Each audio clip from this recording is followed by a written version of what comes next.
rhythm. You can clearly see Austin Reaves had no rhythm tonight. He started the game off with some silly turnovers, missed some shots, and then he kind of got into his rhythm.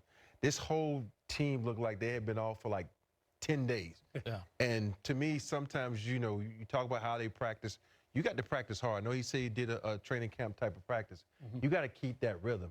And tonight, clearly, they had no rhythm, which caused a turnover. Because you look at those first 3 turnovers you had, the ball hit their hands, and all of a sudden it was like butter all over their hands and lost it out of bounds. So clearly, there was no rhythm. Hopefully, that would not happen again. Yeah, it's not like they had a ton of practice time. They only practiced once since their last game on Sunday. It's obvious that practice time was devoted to defense. I mean, that was the good news. They held a pretty good team offensively under 100. The bad news, Minnesota just has their number. Lakers scored 80 against them last week. Today, 87. I mean, that offense is just, there you go. Check out the two lowest scoring games of the season against the Minnesota Timberwolves. You know, it's a good defensive team, but they're making the Lakers look like, we're playing in the 60s because that offense is just not good, guys. Like you said, Geek shot 38%, and too many possessions short-circuited with all those turnovers.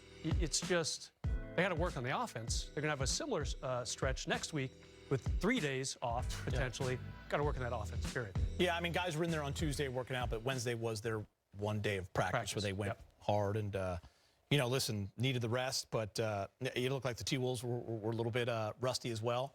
They only hit 9 threes. They shot 28% from 3. But, yeah, the turnovers, guys, definitely sloppy, especially in that first quarter. 11 was the most they've had in first quarter, anyone in the league this year. So they did clean it up a little bit as that game went on. I think that's why that game was evenly played through those final 3 quarters. But they're 3-8 in the last 11 games.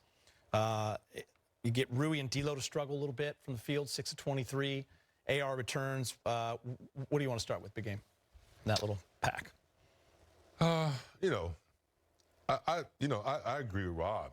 Until you get something consistent, even if you practice 45 minutes intensely with a focus, they just don't seem to connect it.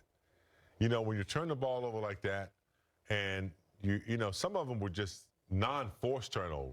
Inbounding the ball, lazily, and someone steals it right there under the bucket. So, I don't know.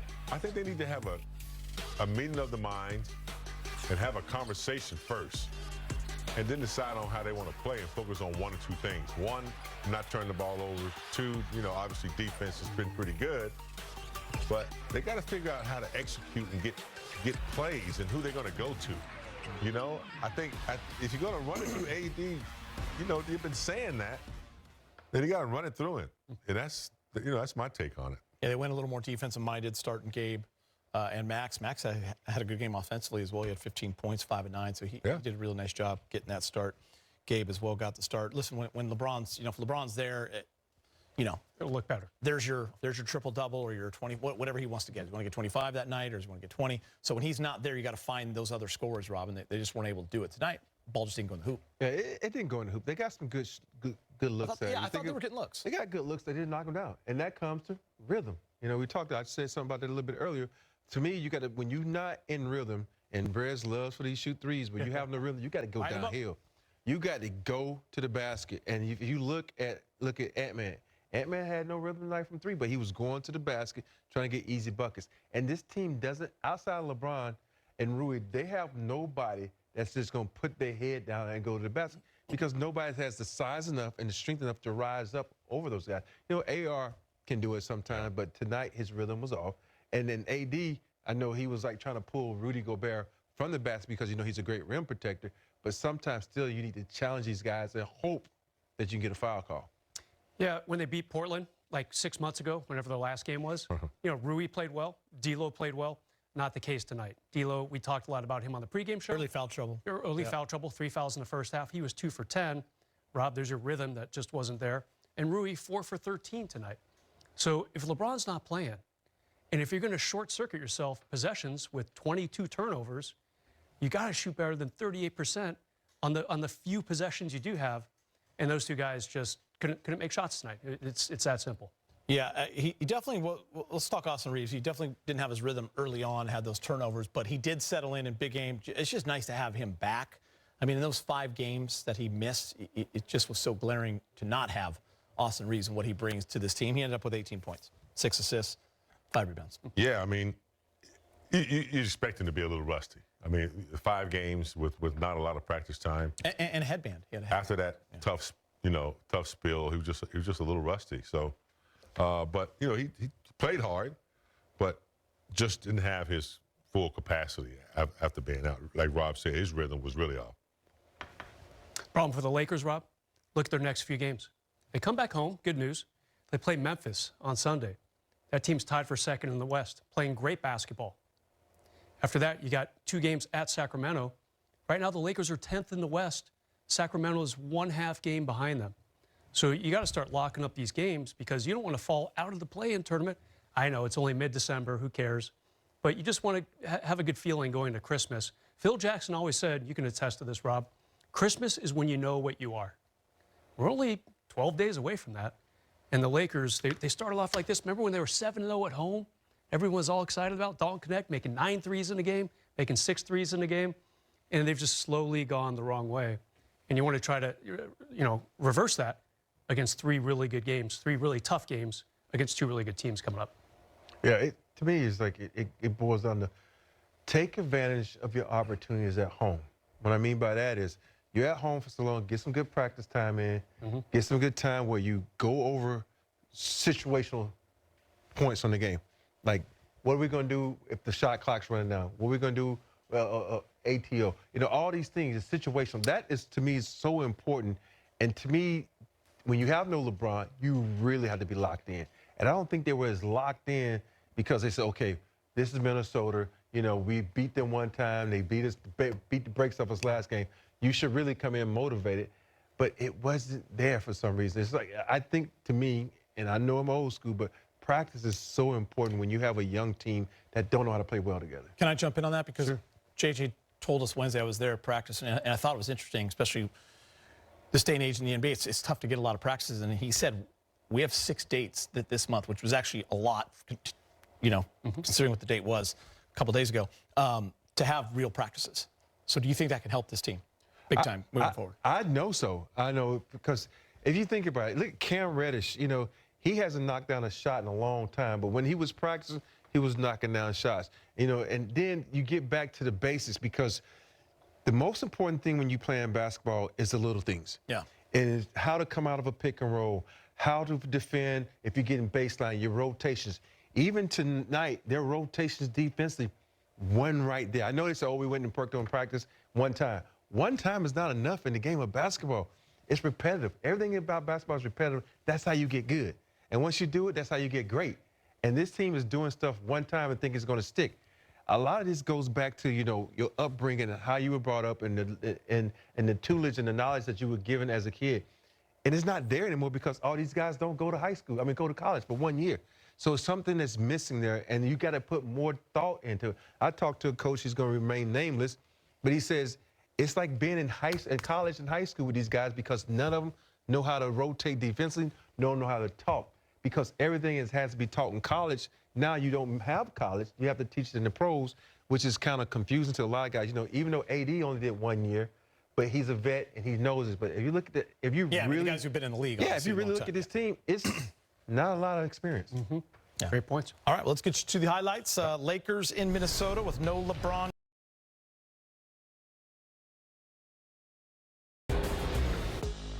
Final score 97-87. Lakers dropped to 13-12. They are 3-8 in their last 11. AD with 23-11. Austin Reaves returns. He goes for 18-5.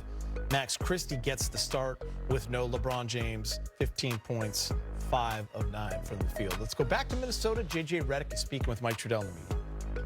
JJ, that turnover number obviously jumps off the page, and 14 in the first half. I know you would expected them to be super physical, and that impacts it some, but where did you see most of the turnovers coming from, and how much of a key factor was it?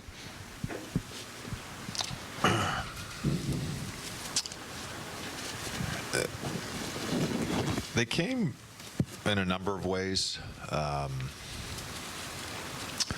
Some passes that we tried to fit through tight windows. Never want to inbound the ball to the other team after a made field goal. and give up a dunk.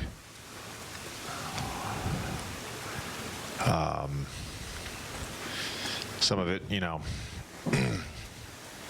not holding our positioning and timing our sort of physicality to get open on horns. I think we had 3 turnovers just on horns alone. Yeah, I mean, killed us.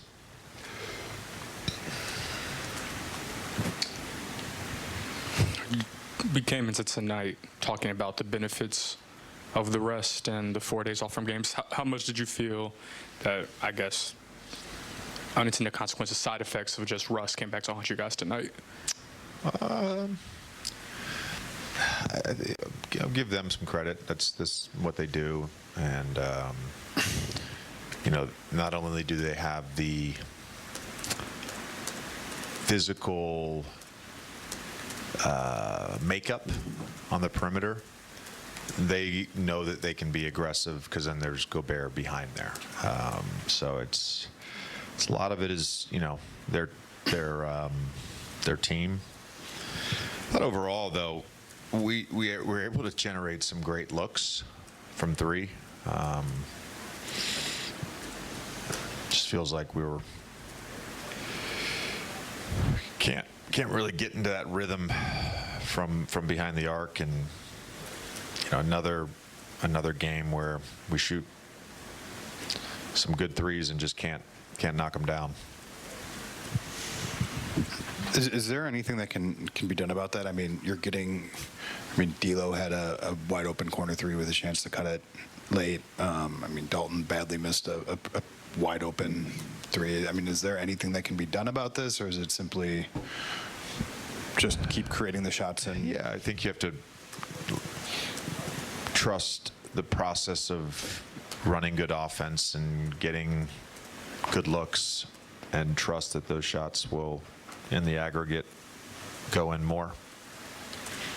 You mentioned their physicality, and I've asked you a bunch about your team's physicality. Do you feel like you guys have made headways in terms of playing a more physical style, particularly on the defensive end? Some of the guys have, yeah. Some of the guys have. Overall, I really thought that was probably our best defensive game we've had all season. Even when we got stops, turnovers, I don't know what our it says we were 4 for 6 on fast break points. That's a lie. We just weren't able to convert on the other end, but we were able to get stops, get a lot of stops. Gabe, Max, Austin had a great clip of him at halftime.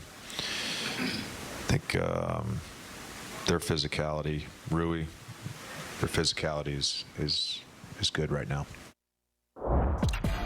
Lakers are back in action Sunday when they host the Memphis Grizzlies. Tip-off is set for 6:30. Our pregame coverage gets started at 5:30 right here on Spectrum Sports at the home of Lakers basketball.